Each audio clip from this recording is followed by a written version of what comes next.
Hello guys, this is AJ connecting with your hearts. Welcome to my channel.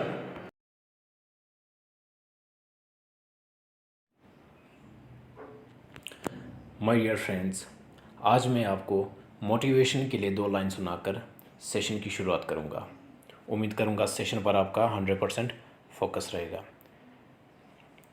किसी ने खूब कहा है, देर से बनो पर ज़रूर कुछ बनो, क्योंकि लोग वक्त के साथ खैरियत नहीं हैसियत पूछते हैं।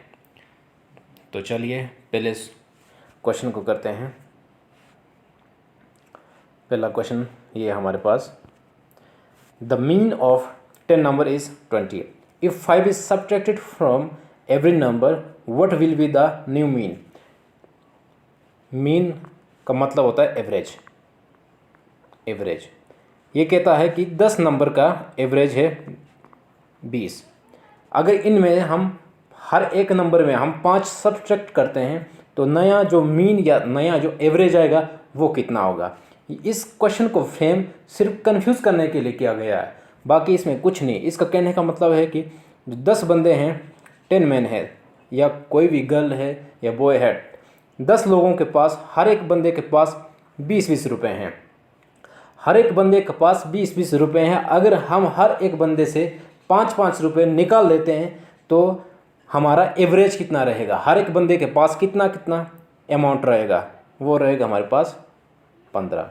ठीक है गाइज, ऐसे क्वेश्चन सिर्फ कंफ्यूज करने के लिए आते हैं। ये पूछा गया क्वेश्चन है प्रीवियस ईयर टेट में 2020 में, अगस्त में जो हेल्ड हुआ था। ठीक है गाइज, नेक्स्ट क्वेश्चन की ओर चलते हैं।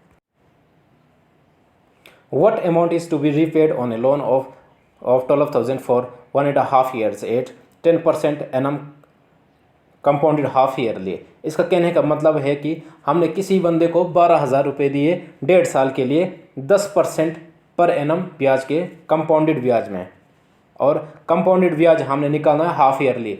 मीन्स हमें हर 6 महीने में इंटरेस्ट देना पड़ेगा।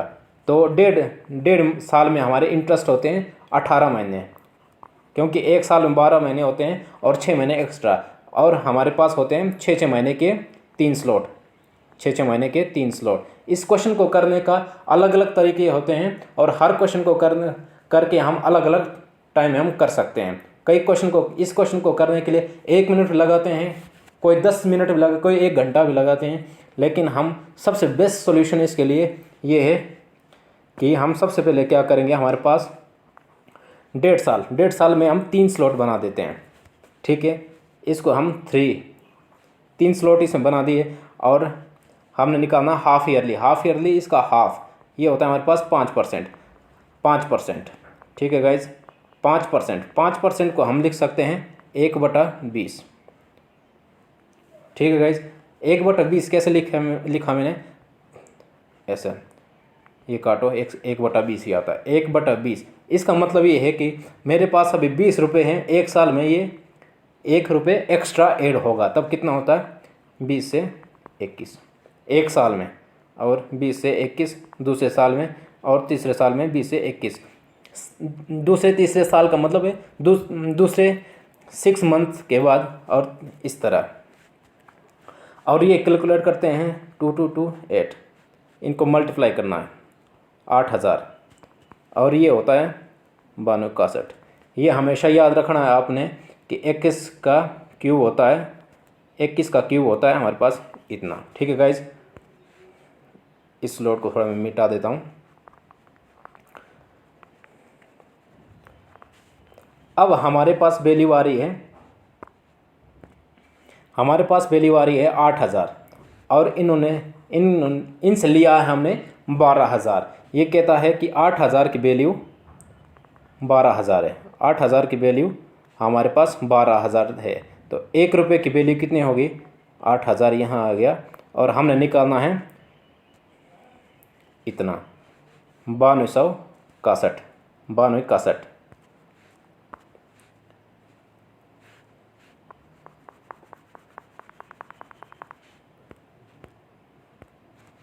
6261।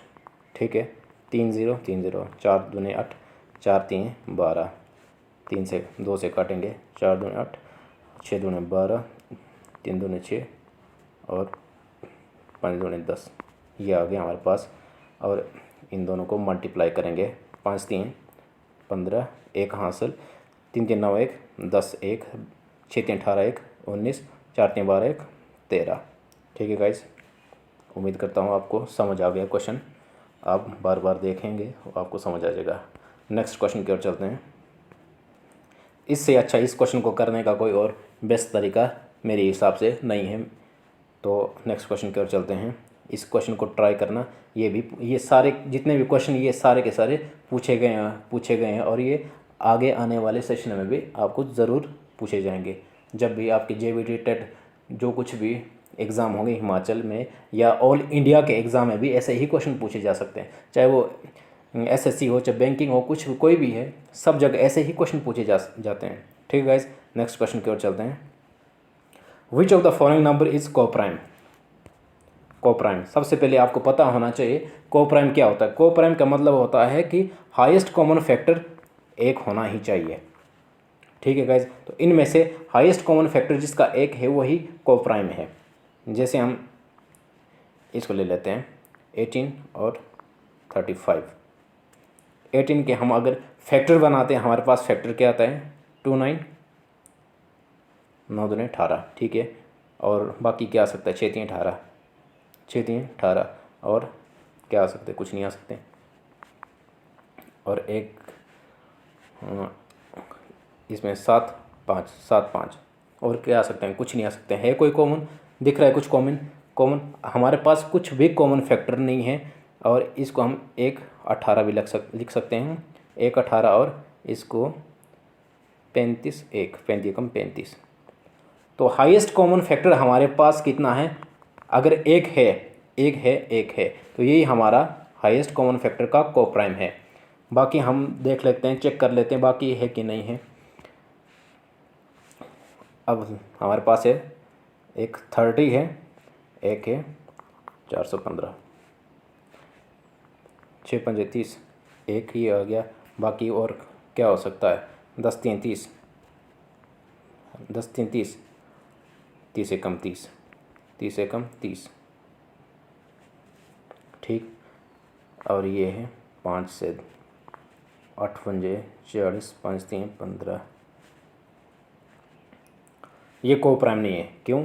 यहाँ पे भी 5 है, यहाँ पे भी 5 है। आप इसको भी चेक कर सकते हैं ऐसे। और इसका आंसर है हमारे पास ये वाला। ठीक है गाइज, नेक्स्ट क्वेश्चन की ओर चलते हैं। कोप्राइम का मकसद ही ये है कि हमारे पास हाईएस्ट कॉमन फैक्टर 1 होना चाहिए, वही कोप्राइम है। ठीक है गाइज, नेक्स्ट क्वेश्चन। ये क्वेश्चन है सबसे बेस्ट क्वेश्चन। इस क्वेश्चन को करने के लिए आपके पास अगर 1 सेकंड भी नहीं है, अगर आपके पास आधा सेकंड है, आधे सेकंड में भी आप इस क्वेश्चन को कर सकते हैं। और अगर हम इसको डिटेल में करना चाहें कम से कम 2 मिनट लगता है। अगर हमारे पास नॉलेज नहीं होगा इस क्वेश्चन को करने का, अगर ट्रेडिशनली वे में हम चलते हैं इस क्वेश्चन को करने के लिए, कम से कम 2 मिनट का समय आपको लगेगा ही लगेगा। वो भी क्वेश्चन आपको आना चाहिए। तो अगर आपको क्वेश्चन नहीं आता है फिर भी आप इस क्वेश्चन को कर सकते हैं, वो भी आधे सेकंड के अंदर। तो करिए कैसे? इस क्वेश्चन को करने का सबसे बेस्ट तरीका ये है कि हमारे पास एक इक्वेशन दी गई है, a + b + c हमारे पास 0 है, और पूछा हमारे पास a³ b³ + c³। ठीक है गाइज, सबसे पहले ये देखना है हमारे पास इक्वेशन है 1 और वेरिएबल दिए गए हमारे पास 3, 1 2 3। तो हमने क्या करना है, 2 वैल्यू को हम अपनी मर्जी से 0 बना सकते हैं। चाहे तो आप a को 0 मान दो, चाहे तो आप b को 0 मान दो, चाहे तो आप c को 0 मान दो। कुछ भी आप इनमें से 2 वैल्यू को आप 0 मान सकते हैं। तो मैंने b और c को 0 मान लिया,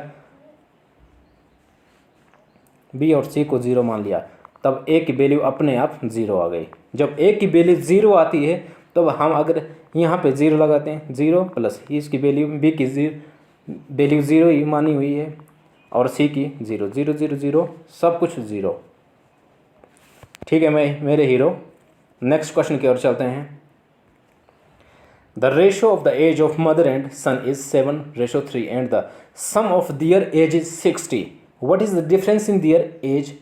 ठीक है, इस क्वेश्चन को करने का सबसे खतरनाक तरीका बताता हूँ मैं आपको, मज़ा आ जाएगा आपको।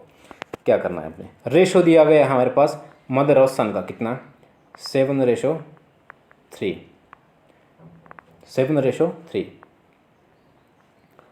ठीक है गाइज 7:3। और उनका सम दिया हमारे पास 60, सम दिया हमारे पास 60। ये हमारे पास रेशो है 7:3 और सम दिया 60। इन दोनों को जमा करो 7×3=10, 7×3=10। 10 की वैल्यू हमारे पास 60 दी है, मतलब 6 गुना है। कितना गुना है? 6 गुना है। तब 6 गुना है तो इसको भी 6 के साथ गुणा करो, 6 के साथ 7×6 = 42 और 6×3=18। ठीक है guys, what is the difference in their as?